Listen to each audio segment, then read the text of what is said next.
மனிதனுக்கு 3 குணங்கள் உண்டு. சாஸ்திக குணம், ராஜச குணம், தாமச குணம்.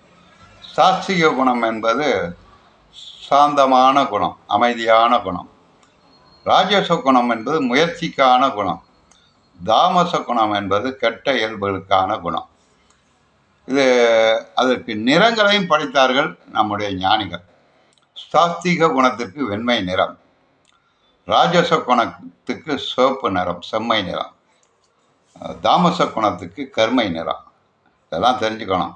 உதாரணத்துக்கு பாருங்களேன், தென்னாப்பிரிக்காக்காரனோட பாருங்கள், கருமை நிறம், அவனோட இந்த கெட்ட இயல்பு பூரா இருக்கும். செம்மை நிறம், சீனாக்காரன் ஜப்பான்காரன்லாம் பாருங்கள், செம்மை புரிஞ்சவனாக இருப்பான். அவன் முயற்சிக்கான குணம், எப்போதும் பொருள்களை உற்பத்தி செஞ்சு வியாபார நோக்கத்துடன் இருப்பான், முயற்சிக்கான குணம். சாஸ்திக குணம் பார்த்தீங்கன்னா ஆஸ்திரேலியக்காரன் வெள்ளையாக இருப்பான், அவன் எதையும் கண்டுபிடிக்க